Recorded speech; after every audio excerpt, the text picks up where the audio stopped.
आज कर रहे हैं हम गुरुत्व स्थितिज ऊर्जा। गुरुत्व स्थितिज ऊर्जा क्या होती है कि अगर किसी वस्तु को हम अनंत से, अनंत का मतलब गुरुत्व क्षेत्र के बाहर से, अगर किसी वस्तु को हम अनंत से गुरुत्व क्षेत्र के अंदर अगर किसी बिंदु तक लेके आते हैं तो उसमें हमें कार्य कितना करना पड़ता है, जितना कार्य करना पड़ता है उसी कार्य को हम क्या कहते हैं, उस बिंदु पर गुरुत्व स्थितिज ऊर्जा कहते हैं। तो इसके लिए हमें पहले देखना पड़ेगा कि गुरुत्व क्षेत्र क्या होता है। गुरुत्व क्षेत्र एक किसी भी पिंड के द्रव्यमान के चारों तरफ का वो क्षेत्र है। जैसे हम ये ले लेते हैं, भाई ये पृथ्वी है हमारी, ये पृथ्वी है, तो हमें पता है कि पृथ्वी के आसपास मान लो ये दूरी है स्मॉल r, तो स्मॉल r पे गुरुत्व त्वरण लगेगा Gm/r²। अगर सतह होती तो हम कैपिटल R ले लेते, थोड़ा ऊंचाई h है इसलिए हम स्मॉल r ले लेते हैं। ये बिंदु A हो गया। मान लो इसको यहाँ पर ले जाया जाए, दूरी अगर बढ़ा दी जाए, इधर बढ़ा दी जाए या इधर बढ़ा दी जाए तो ये दूरी ज़्यादा है, इसको R1 कर लिया, इसको R2 कर लिया, तो क्या होगा कि G2 बराबर हो जाएगा हमारे पास Gm/r2 का स्क्वायर। अब हमें पता है कि ये दूरी ज़्यादा है, दूरी और G गुरुत्व त्वरण व्युत्क्रमानुपाती होते हैं एक दूसरे। R का मान बढ़ेगा तो G का मान क्या हो जाएगा, कम हो जाएगा। इस चीज़ को अगर हम देखते हैं तो हमें ये पता चलता है कि जैसे जैसे दूरी का मान बढ़ेगा, अगर ये R3 लेते हैं दूरी, तो G का मान क्या हो जाएगा, और भी कम हो जाएगा, ठीक है। और W बराबर होता है mg, और या फिर हम कह सकते हैं F बराबर होता है mg। वस्तु का भार है W बराबर mg, तो बल उसके ऊपर, वस्तु के ऊपर, वो मान भी कम होता जाएगा। हम दूसरे तरीके सोचें कि G का मान कम होने की वजह से बल का मान भी कम होता जाएगा। तो आखिरकार कम होते होते होते होते एक स्थिति ऐसी आएगी जहाँ पे F = 0 हो जाएगा। इस पॉइंट के इधर की साइड F ≠ 0 है, मतलब कुछ ना कुछ बल लग रहा है। दूसरी बात, इस पॉइंट के इधर F = 0 है। तो ऐसा अगर चारों तरफ गोला बनाया जाए तो ये गोला जो होगा वो विद्युत क्षेत्र कहलाएगा, विद्युत क्षेत्र कहलाएगा। ये जो गोला बनेगा, जहाँ तक पृथ्वी का गुरुत्व क्षेत्र अनुभव किया जा सकता है, जहाँ तक इस गोले से बाहर पृथ्वी का गुरुत्व क्षेत्र अनुभव नहीं किया जा सकता। हालांकि गुरुत्व क्षेत्र की परास बहुत ज़्यादा होती है, हम उसकी परास अनंत तक ही मानते हैं, लेकिन हम यहाँ गुरुत्व क्षेत्र को परिभाषित करने के लिए उसको इस प्रकार से किया है। तो ये जो भाग बना पूरा का पूरा, वो सारा का सारा पृथ्वी का गुरुत्व क्षेत्र है। ये पृथ्वी हम उदाहरण लेके चल रहे हैं कि कोई भी द्रव्यमान हो सकता है, कोई भी पिंड हो सकता है।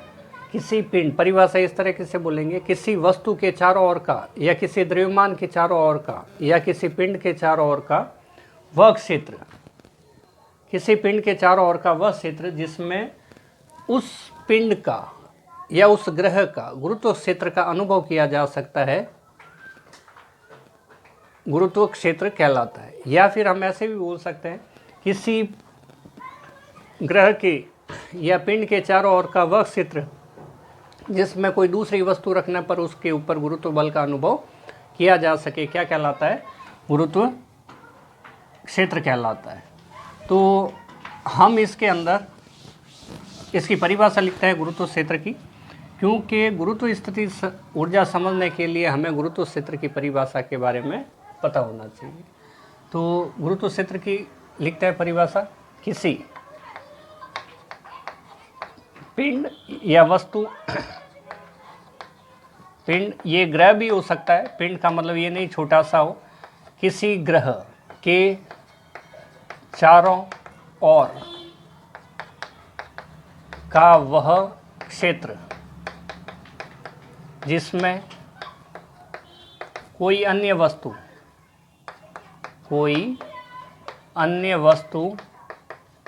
गुरुत्व बल, हम इसको F बराबर mg कह सकते हैं, का अनुभव करती है, गुरुत्व क्षेत्र कहलाता है। फिर से देखते हैं, किसी पिंड के चारों ओर का वह क्षेत्र जिसमें कोई अन्य वस्तु गुरुत्व बल का अनुभव करती है, यानी कि F बराबर mg उसके ऊपर लगता है, तो उसे हम क्या कहते हैं, गुरुत्व क्षेत्र कहते हैं। और इसमें अगर एक पर्टिकुलर पॉइंट ले लिया जाए और एक पर्टिकुलर द्रव्यमान ले लिया जाए, तो उस बिंदु पर, उस द्रव्यमान पर कितना बल लग रहा है, वो उस बिंदु पर गुरुत्व क्षेत्र की तीव्रता कहलाता है। अभी उसकी ज़रूरत नहीं है। हम क्या काम करते हैं, गुरुत्व स्थितिज ऊर्जा के बारे में देखते हैं। गुरुत्व स्थितिज ऊर्जा क्या है कि हमारे पास ये पृथ्वी है, ऐसा मान लेते हैं। पृथ्वी के लिए गुरुत्व, ये हमारे पास पृथ्वी है और इस पृथ्वी का हमें क्या करना है, गुरुत्व क्षेत्र देखना है। इस गुरुत्व क्षेत्र के अंदर पृथ्वी के केंद्र O से कुछ दूरी पर हम बिंदु P ले लेते हैं, यहाँ ले लेते हैं। ये बिंदु P जो है वो गुरुत्व क्षेत्र के अंदर है। अब गुरुत्व स्थितिज ऊर्जा क्या होगी, गुरुत्व स्थितिज ऊर्जा होगी कि इस बिंदु P पर अनंत से कोई m द्रव्यमान लेके आओ, तो वो द्रव्यमान लाने में हमें कितना कार्य करना पड़ेगा। एक बात तो ये जो बिंदु है वो गुरुत्व क्षेत्र के अंदर है, यानी कि अगर ये पृथ्वी है तो पृथ्वी का गुरुत्वाकर्षण बल इस पे लग रहा है। दूसरी बात कि अनंत से किसी वस्तु को लेके आओ इस पर, तो हमें कितना कार्य करना पड़ेगा, वो कार्य इसमें स्थितिज ऊर्जा के रूप में संचित रहता है। हम उदाहरण के लिए मान लेते हैं ये पॉइंट है जो गुरुत्व क्षेत्र से बाहर है, इसलिए हम लिख देते हैं ये पॉइंट अनंत पर है। यहाँ से एक m द्रव्यमान की वस्तु को यहाँ तक लेके आते हैं, कहाँ तक, बिंदु P तक। अगर बिंदु P तक लेके आते हैं तो इसमें हमें कुछ ना कुछ कार्य करना पड़ेगा। ये बिंदु P जो है वो यहाँ सेंटर से, पृथ्वी के केंद्र से ये r दूरी पर है। हम यहाँ लिख देते हैं OP = स्मॉल r। क्या बात समझ में आ रही है, बिंदु OP की दूरी जो है स्मॉल r है और हम अनंत से m द्रव्यमान की वस्तु को यहाँ तक लेके आ रहे हैं। तो लेके आ रहे हैं तो हम इस पूरे कार्य को हम अल्पांशों में डिवाइड कर सकते हैं, छोटे छोटे अल्पांश मान सकते हैं। मान लिया भाई ये dx अल्पांश है, जिसकी दूरी पृथ्वी के केंद्र से हम x मान लेंगे। तो पृथ्वी के केंद्र से इस अल्पांश की दूरी कितनी हो गई, x मान ली। तो ये डिस्टेंस x के बराबर, सेंटर पॉइंट की दूरी। हमें यहाँ कुछ बातें समझ में आ रही है कि ये पॉइंट जो है वो अनंत दूरी पर स्थित है। अनंत का मतलब गुरुत्व क्षेत्र से बाहर है। दूसरा ये बिंदु P है पॉइंट, जिसके ऊपर हमें गुरुत्व स्थितिज ऊर्जा का मान ज्ञात करना है। परिभाषा ध्यान रखेंगे, अनंत से गुरुत्व क्षेत्र में स्थित किसी बिंदु P पर अगर m द्रव्यमान की वस्तु को लेके आते हैं तो उसमें हमें कार्य कितना करना पड़ता है, और वही कार्य उस बिंदु P पर क्या कहलाता है, गुरुत्व स्थितिज ऊर्जा कहलाता है। तो अब हम गुरुत्व स्थितिज ऊर्जा की परिभाषा लिखते हैं।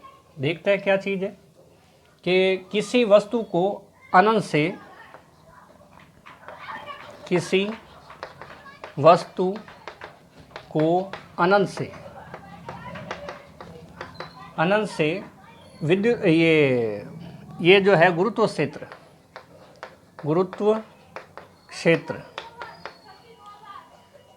गुरुत्व क्षेत्र में किसी बिंदु तक लाने में किया गया कार्य उस बिंदु P पर, ये हम बात बिंदु P की बात करें, उस बिंदु पर वस्तु की गुरुत्व स्थितिज ऊर्जा के बराबर होता है। वस्तु की गुरुत्व स्थितिज ऊर्जा कहते हैं।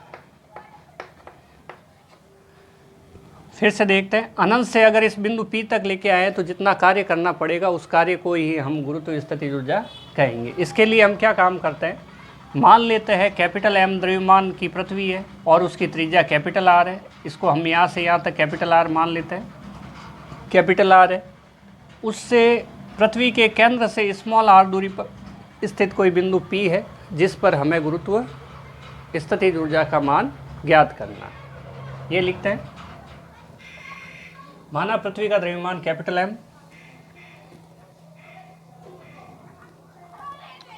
माना पृथ्वी का द्रव्यमान कैपिटल M तथा त्रिज्या कैपिटल R है। इसके केंद्र O से स्मॉल r दूरी पर कोई बिंदु P स्थित है, जिस पर हमें गुरुत्व स्थितिज ऊर्जा का मान ज्ञात करना है। ये पढ़ने से हमें पता चलता है कि हमें बिंदु P पर गुरुत्व स्थितिज ऊर्जा का मान कितना है वो ज्ञात करना है। बिंदु P पर गुरुत्व स्थितिज ऊर्जा का मान ज्ञात करना है। तो इसके लिए हम क्या करेंगे, अनंत से स्मॉल m द्रव्यमान की वस्तु को बिंदु P तक लेके आएंगे, उसमें कितना कार्य करना पड़ता है वो हम ज्ञात करेंगे। तो करते हैं। ये सारा कुछ लिखा हुआ है और डिटेल है, ये मिटा रहे हैं अब।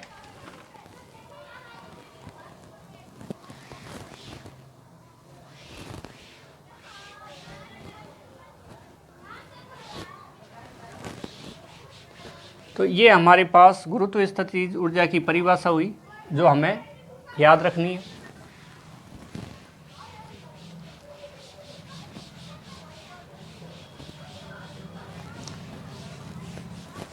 तो और क्या लिखना है हमें कि बिंदु P पर गुरुत्व स्थितिज ऊर्जा का मान ज्ञात करने के लिए अनंत से स्मॉल m द्रव्यमान की वस्तु को लेकर आते हैं। बिंदु P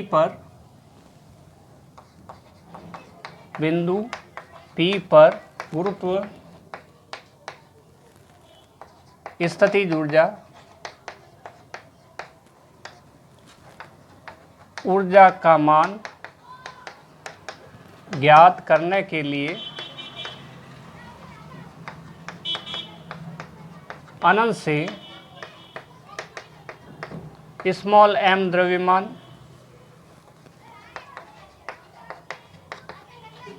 की वस्तु को बिंदु P तक लेकर आते हैं। अब यहाँ से अगर अनंत से बिंदु P तक वस्तु को लेके आए तो उसमें हमें देखना होगा कार्य कितना करना पड़ रहा है। जितना भी कार्य करना पड़ा है वो निकल जाएगा, वही कार्य उसमें स्थितिज ऊर्जा के रूप में संचित रहेगा। तो ये है। अभी हम यहाँ पे मानते हैं कि ये अल्प विस्थापन dx है, वही लिखते हैं अल्प विस्थापन। हम यहाँ पे कुछ और भी लिख सकते हैं, द्रव्यमान की वस्तु को बिंदु P तक लेकर आते हैं। इसमें जितना कार्य किया जाएगा वही कार्य वस्तु में स्थितिज ऊर्जा के रूप में संचित रहेगा। लिख देते हैं। इस प्रक्रिया में प्रक्रिया का मतलब O से P अनंत से P तक लाने में प्रक्रिया में जितना कार्य किया जाता है वही कार्य वस्तु में बिंदु P पर गुरुत्व स्थितिज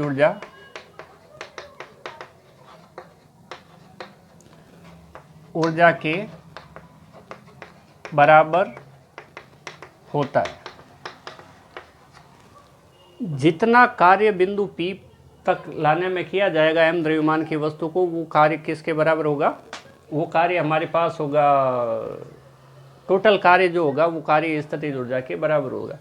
लेकिन पूरा कार्य एक साथ ज्ञात नहीं कर सकते, हम इसके लिए अल्पांश की कल्पना करते हैं और वो अल्पांश हम ले लेते हैं dx। तो क्या लिखते हैं कि अल्प विस्थापन dx के लिए किया गया कार्य, अल्प विस्थापन dx जो हमने यहाँ लिया है के लिए किया गया कार्य। कार्य का फॉर्मूला हम निकालेंगे, कार्य का फॉर्मूला हम निकालेंगे और इसको मिटाते हैं। ये सारा एक साथ हो जाएगा, ये थ्योरी हुई, और इसके बाद जो सारा मैटर आएगा वो पूरा का पूरा एक साथ हो जाएगा, पूरा डेरिवेशन एक साथ हो जाएगा। इसलिए हम क्या करते हैं, इसको मिटा देते हैं। डायग्राम रहेगा,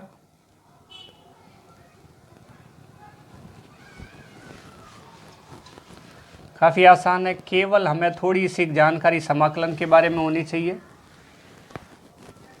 ये मिटा रहे हैं,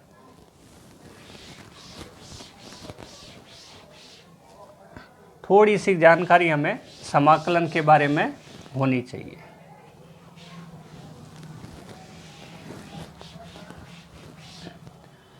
वो भी देखेंगे अभी, लेकिन अभी हम करते हैं कार्य की गणना। कहाँ से कहाँ तक, बिंदु अनंत से बिंदु P तक स्मॉल m द्रव्यमान की वस्तु को लाने में किया गया कार्य। हम लिखते हैं वापस एक बार, अल्प विस्थापन के लिए किया गया कार्य,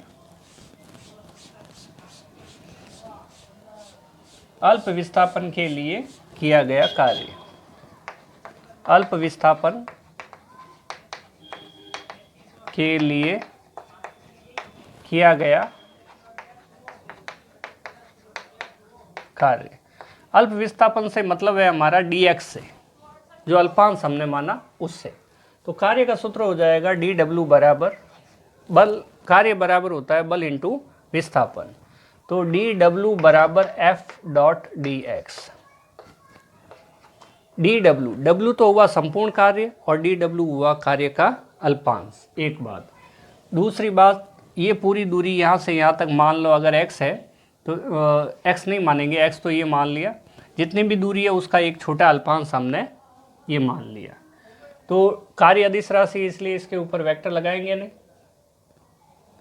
दूसरा हम लिखते हैं dw बराबर f डॉट नहीं आएगा, dx आएगा, cos थीटा आएगा। अब cos थीटा क्या है, बल और विस्थापन के बीच का कार्य है, बल और विस्थापन के बीच का कार्य है। बल, गुरुत्व बल हमेशा पृथ्वी के केंद्र की ओर लगेगा, नीचे की ओर, और dx भी इधर की साइड है। हम अगर बल को शो करें तो वो नीचे की साइड होगा। हम कभी भी वस्तु ये है तो बल किधर लगेगा, F बराबर mg, नीचे की ओर लगाते हैं, तो बल की दिशा किधर होगी, नीचे की साइड। अगर ये m द्रव्यमान की वस्तु है तो बल की दिशा होगी नीचे की साइड, और विस्थापन भी उसी दिशा में है। बल नीचे है, विस्थापन भी नीचे, F और S। यहाँ पे हम dx ले रहे हैं, ये दोनों नीचे की साइड है, इसलिए थीटा बराबर क्या रहेगा, 0 रहेगा। अगर थीटा बराबर 0 रहेगा तो cos 0 का मान हमें पता है, तो यहाँ लिख देते हैं साइड में। थीटा क्या चीज़ है, f और dx के मध्य का कोण है, और थीटा इज इक्वल टू 0 है, और cos 0 इज इक्वल टू 1 होता है। इसलिए हम क्या काम करते हैं, dw इज इक्वल टू लिखते हैं f dx, cos थीटा लिखने की ज़रूरत नहीं। अभी अगर देखें तो f इधर है तो dx इधर है, दोनों के बीच में थीटा बराबर 0 डिग्री, और cos 0 की वैल्यू कितनी है, 1 है। तो ये जो बल है F, इसका एक फार्मूला होता है न्यूटन के अनुसार, F बराबर G m1m2 upon R square, F बराबर G m1m2 upon R square. R का मतलब डिस्टेंस है। यहाँ पर F इज इक्वल टू हमारे पास हो जाएगा जी m यानी कि पृथ्वी का द्रव्यमान, m यानी कि वस्तु का द्रव्यमान, और दोनों के बीच की दूरी। अभी स्मॉल m द्रव्यमान की वस्तु यहाँ रखी हुई है, तो दोनों के बीच की दूरी x स्क्वायर। पृथ्वी कैपिटल M का द्रव्यमान या केंद्र पर मानेंगे, और स्मॉल m यहाँ मानेंगे, दोनों के बीच की दूरी हो जाएगी हमारे पास x। तो हम यहाँ पे वैल्यू रखते हैं इसकी, dw बराबर G M M upon X square D X. देखें क्या किया, कार्य का सूत्र ये होता ही है, कार्य बराबर बल इंटू विस्थापन, या बल और विस्थापन के अदिश गुणनफल को कार्य कहते हैं। कार्य खुद एक अदिश राशि है। डॉट हटा, कॉस थीटा आया। थीटा किस किस के बीच का कोण है, बल और विस्थापन का। बल इस वस्तु पर नीचे की ओर लगेगा पृथ्वी के केंद्र की ओर, विस्थापन भी इधर ही हो रहा है, इसलिए बल और विस्थापन सेम दिशा में, डायरेक्शन अगर सेम रहती है तो कार्य का मान भी कितना होता है, 0 होता है। अभी बल का फॉर्मूला होता है Gm1 F is equal to, हम ऐसे लिखते हैं Gm1m2 upon r square. m1 है पृथ्वी का द्रव्यमान, वो कैपिटल M लिखा है, m2 है वस्तु का द्रव्यमान, वो हमने स्मॉल m लिखा है, और r दोनों वस्तुओं के बीच की दूरी, m1 और m2 के बीच की दूरी, वो हमारे पास इस डायग्राम के अंदर वो हमारे पास है स्मॉल x, इसलिए हमने यहाँ पे स्मॉल x लिख दिया। अगर हमें यहाँ पे कार्य करना है, अगर संपूर्ण कार्य ज्ञात करना है, तो हमें अनंत से लेके बिंदु P तक आना होगा, और बिंदु P कितनी दूरी पर है, स्मॉल r दूरी पर है। ये बिंदु कितनी दूरी पर है, अनंत दूरी पर है। तो हम लिखते हैं कि P बिंदु तक जाने में किया गया संपूर्ण कार्य, P बिंदु तक जाने में किया गया संपूर्ण कार्य, ये हो जाएगा हमारे पास W बराबर समाकलन कहाँ से, अनंत से कहाँ तक, R तक। P बिंदु नहीं लिखेंगे, P तो है हमारे पास, वो बिंदु है, लेकिन हमें यहाँ पे दूरियों को महत्व देना है, और क्योंकि हम यहाँ जो समाकलन करने वाले हैं वो x के सापेक्ष करने वाले हैं, और x एक प्रकार की दूरी है, लिख देते हैं Gm upon x square dx, काफ़ी आसान है। W बराबर Gm कॉमन ले लेते हैं, और समाकलन में बच जाएगा अनंत से r तक, ये रह जाएगा हमारे पास 1 अपॉन x स्क्वायर dx। इसका हमें समाकलन करना है, 1 अपॉन x स्क्वायर का समाकलन करना है।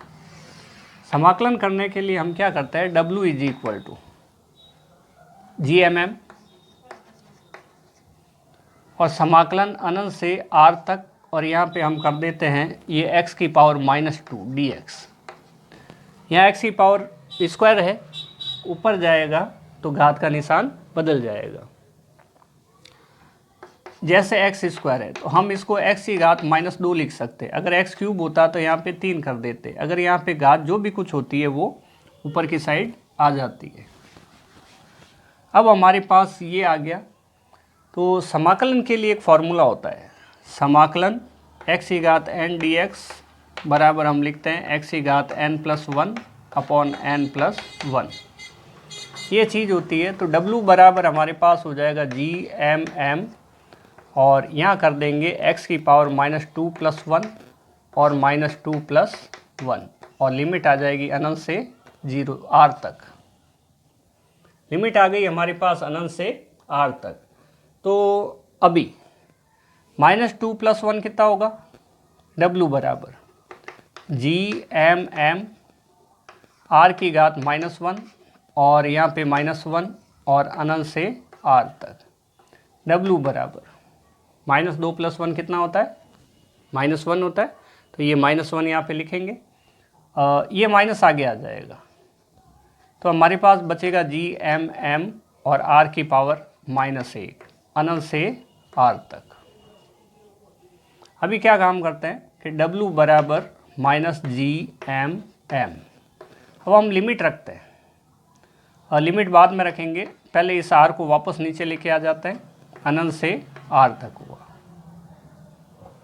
r की घात -1, जिस तरह से हम यहाँ से x स्क्वायर को ऊपर लेके गए थे और घात -2 हुई थी, उसी तरह से यहाँ घात -1 है, तो इसको नीचे लेके आएंगे तो घात +1 हो जाएगी। घात का निशान माइनस से एक चेंज हो जाएगा, अगर प्लस होता तो माइनस हो जाता, यहाँ पे माइनस है तो नीचे जाके +1 हो जाएगा।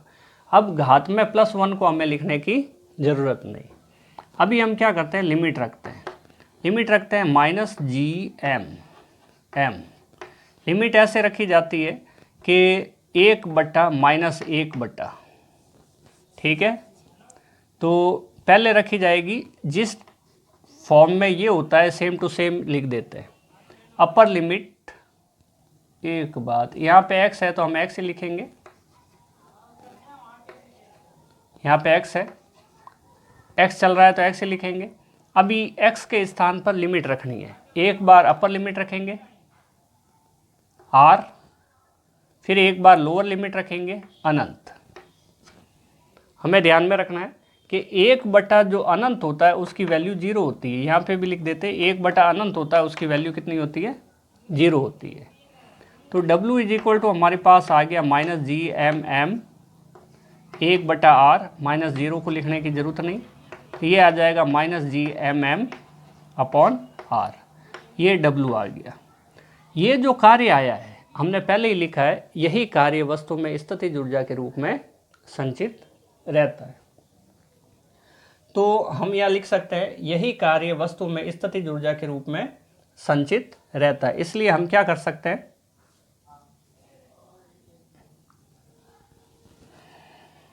मिटाएंगे इसको। अभी लिखते हैं यही कार्य वस्तु में स्थितिज ऊर्जा के रूप में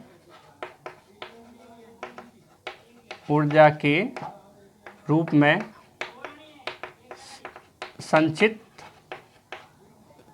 रहता है।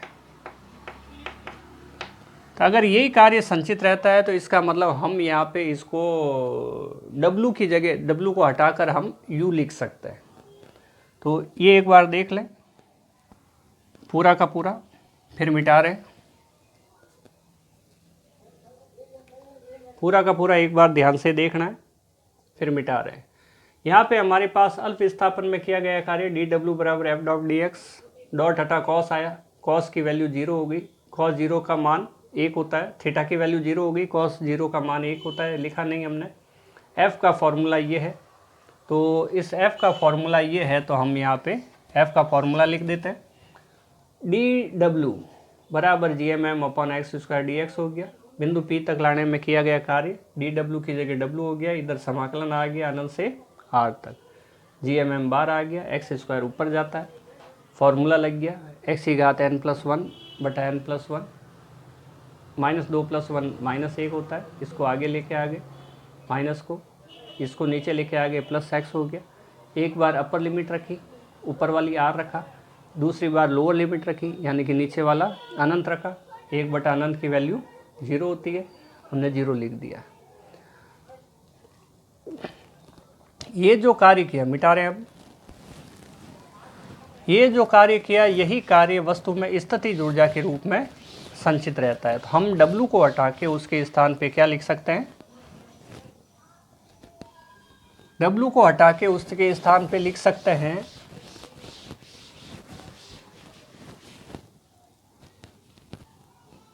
U। इसका मतलब W बराबर U है, तो U बराबर हमारे पास हो जाएगा -GMM upon small r, -GMM upon small r। ये है बिंदु P तक के लिए और बिंदु P है स्मॉल r दूरी पर, इसलिए हमने यहाँ पे UR लिख दिया। अब सोचो कि अगर ये बिंदु यहाँ सतह पर स्थित होता तो इसकी दूरी यहाँ से यहाँ तक कैपिटल R के बराबर होती।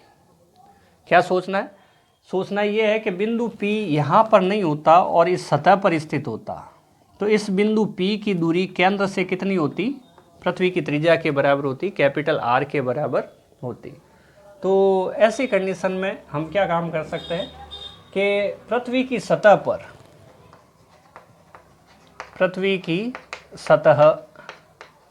पर h बराबर 0 होता है, ये हाइट जो हो जाएगी वो 0 हो जाएगी, अतः स्मॉल r बराबर r प्लस h होता है, तो बराबर r प्लस h की वैल्यू 0 रखी तो बराबर r हो गया, मतलब स्मॉल r को हटाओ और कैपिटल R लिख दो। तो u is equal, capital R is equal to, ये तो है h ऊंचाई पर, ये है क्या लिख देते हैं h ऊंचाई पर। ये गुरुत्व स्थितिज ऊर्जा कहाँ पर है, पृथ्वी की सतह से h ऊंचाई पर है, और सतह पर निकालें तो UR बराबर हो जाएगा, R का मतलब केंद्र से स्मॉल r दूरी पर, और हम इसको US भी लिख सकते हैं, -GMM अपॉन कैपिटल R। एक स्मॉल r बराबर क्या हो गया, कैपिटल, चूंकि small r is equal to capital R है। तो ये हमारे पास गुरुत्व स्थितिज ऊर्जा का एक और फॉर्मूला आ गया, किसके लिए? सतह के लिए आ गया। तो ये था अपने पास गुरुत्व स्थितिज ऊर्जा के बारे में सारी जानकारी क्लास 11 के हिसाब से। तो ये एक बार देख सकते हैं।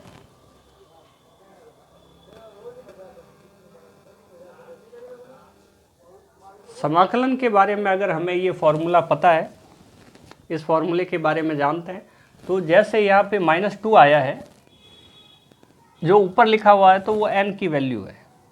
जैसे x की पावर n है, यहाँ पे x की पावर -2 है, यानी कि n इक्वल्स टू -2 है, n बराबर -2 है। यहाँ पे n की जगह -2 लिखना है, तो ये आ जाएगा -2 + 1 -2 + 1। तो इस तरह से हमने गुरुत्व स्थितिज ऊर्जा, एक जो क्लास 11 के लिए बहुत ही महत्वपूर्ण टॉपिक है, वो हमने किया है।